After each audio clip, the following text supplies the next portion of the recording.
విజయనగరం పట్టణం గురచాడ కళాక్షేత్రంలో చేయూత ఫౌండేషన్ అధ్యక్షులు ఎం రాము ఆధ్వర్యంలో యువజన దినోత్సవాన్ని జనవరి 10న ఘనంగా నిర్వహించారు. ఈ కార్యక్రమానికి జిల్లా ఎస్పీ ఏఆర్ దామోదర్ ముఖ్య అతిథిగా హాజరై ముందుగా జ్యోతి ప్రజ్వలనం చేసి వివేకానందుని చిత్రపటానికి పూలమాల వేసి నివాళులర్పించారు.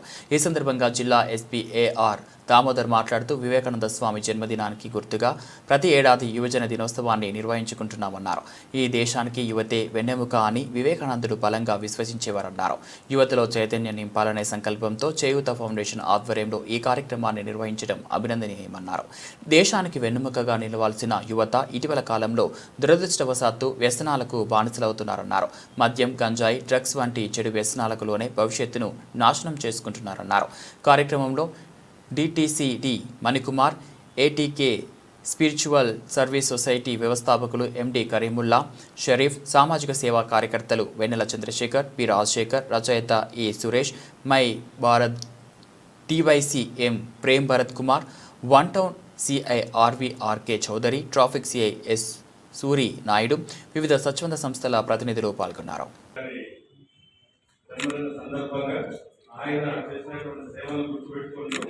ఆయన యువతకి ఇచ్చినటువంటి సందేశం, యువతే ఈ ప్రపంచానికి వెన్నెముక, యువత వల్లనే ఈ ప్రపంచం అభివృద్ధి వైపు నడుస్తుందన్నటువంటి బలంగా నమ్మినటువంటి వ్యక్తి. ఆయన ఆశయాల్ని ముందుకు తీసుకెళ్లాలనే ఉద్దేశంతో ఆయన జన్మదినాన్ని మనం యువజన దినోత్సవంగా మనం జరుపుకుంటున్నాం. మనం ముఖ్యంగా ఈ యువత ఎలా ఉండాలి, ఏం జరుగుతుంది, యువత ప్రజెంట్ సినారియోలో యువత చేస్తున్నటువంటి పొరపాట్లు ఏంటి, ఆ పొరపాట్ల వల్ల ఎటువంటి నష్టాన్ని వాళ్ళకి వ్యక్తిగతంగా అలాగే వాళ్ళ కుటుంబాలు, సమాజం ఏ విధంగా నష్టపోతుందో కూడా ఒక 2-3 విషయాల ద్వారా మీకు నేను తెలియజేస్తాను.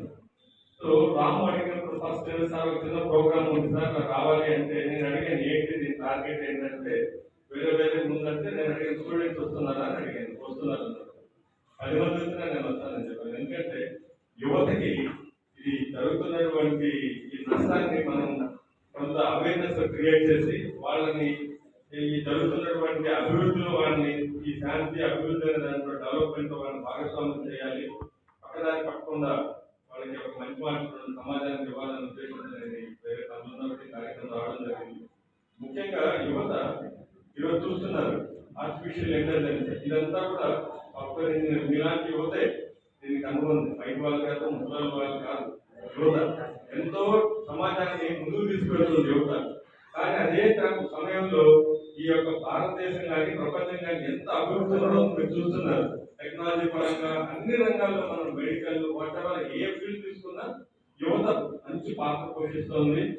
ఉన్నటువంటి అవకాశాలను సద్వినియోగం చేసుకొని ఇంకా గొప్ప అభివృద్ధి వైపు తీసుకువెళ్తున్నారు. డిఫరెంట్ ఫీల్డ్స్ మీరు సివిల్స్ కాంపిటీషన్స్ ఎగ్జామ్స్ కి, అలాగే teachers, constables, sub inspectors, ABPSC, UPSC ఎన్నో ఎగ్జామ్స్ ప్రిపేర్ అవుతున్నారు.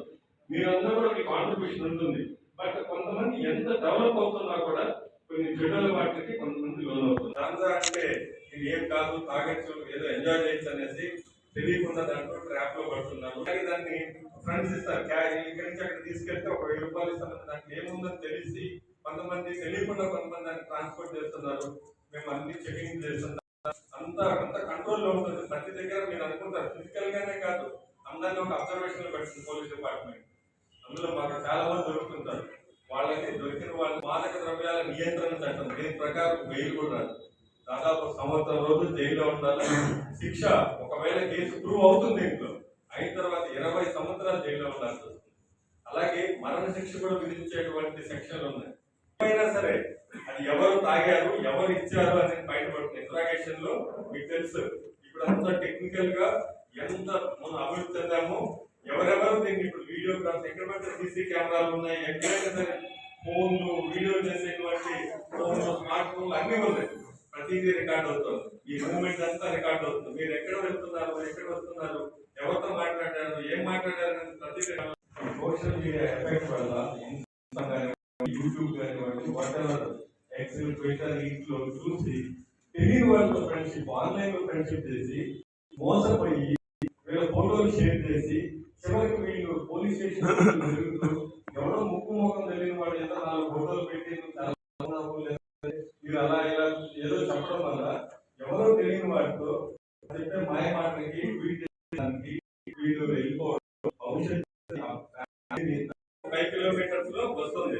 అలాగే వైజాగ్ మనకు మంచి మహాపట్టణం, ఎన్నో విద్యా అవకాశాలు, ఎన్నో ఉపాధి అవకాశాలు, ఎన్నో రకరకాల సాఫ్ట్వేర్ డేటా సెంటర్స్ ఎన్నో వస్తున్నాయి మనకు.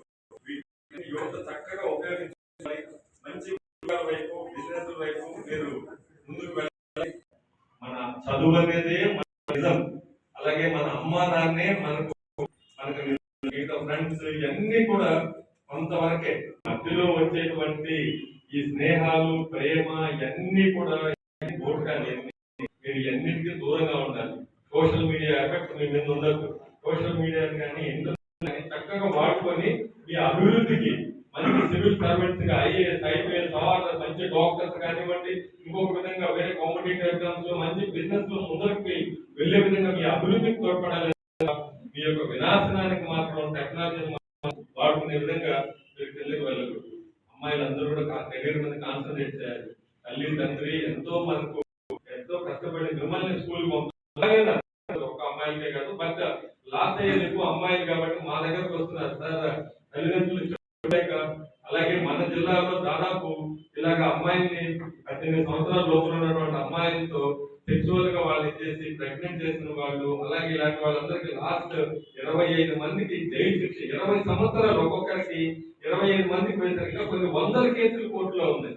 నిన్న వేరే ఒక అమ్మాయి, వేరే తెలియని అబ్బాయితో సోషల్ మీడియాలో వాడు ఎవడో తెలియదు, వాడు ఆటో డ్రైవర్, వాడు వేరే వాడి ఫోటో పెట్టి అన్ని మోసం చేసి ఆఖరికి ఈ అమ్మాయిని తీసుకెళ్ళిపోయాడు.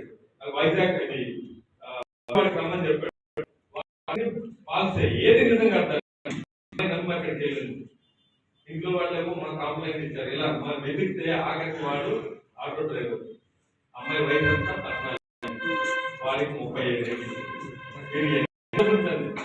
ఏది నిజంగా ఇదంతా మన చదువు అనేది నిజం, మన అమ్మా నాన్న నిజం, మన కుటుంబం నిజం.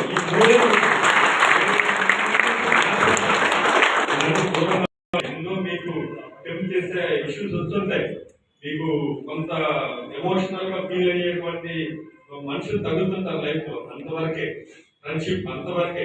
అబ్బాయిలన్నా నేను చెప్పేది, ఈ సమాజంలో ఒక్కసారి అలాగ తప్పుదారి పడితే సరైన వయసులో మీరు నిర్ణయం తీసుకోకుండా ఈ ప్రేమలు, పెళ్లిళ్ళు ఇలాంటి విషయాల పక్కకు వెళితే మీ జీవితం మీకు అక్కడికి ఎండదు. మంచి ఉన్నతమైనటువంటి స్థానానికి వెళ్లాల్సినటువంటి మీ భవిష్యత్తు ఇక్కడ చిన్న చిన్న పోలీస్ కేసులతో, అలాగే ఆత్మవిశ్వాసం కోల్పోయి 10 మందితో తిరగలేక, మీరు చదువుకి అవకాశాలు లేక డిస్కంటిన్యూ చేసుకొని ఆ బాధతో మీ జీవితాలన్నీ కూడా మీరని కాదు, యువత దూరం అయిపోయి వాళ్ళు మంచి ఉద్యోగస్తులు, లేదంటే సమాజానికి ఒక మార్గదర్శకంగా ఉండాల్సినటువంటి వాళ్ళు సమాజానికి వాళ్ళు ఒక చీడపురుగులాగా తయారవుతున్నారు. ఒక్కసారి చదువు లేదు, అలాగే మంచి జీవితం లేనప్పుడు, మంచి గౌరవం లేనప్పుడు వాళ్ళు ఏం చేస్తారు, ఆఖరికి తాగుబోతులుగా లేదంటే నేరస్తులుగా తయారై చివరికి మా దృష్టిలో పడి మేము వెళ్ళిపోతాం. బాబా గారు कौन सर ఓకే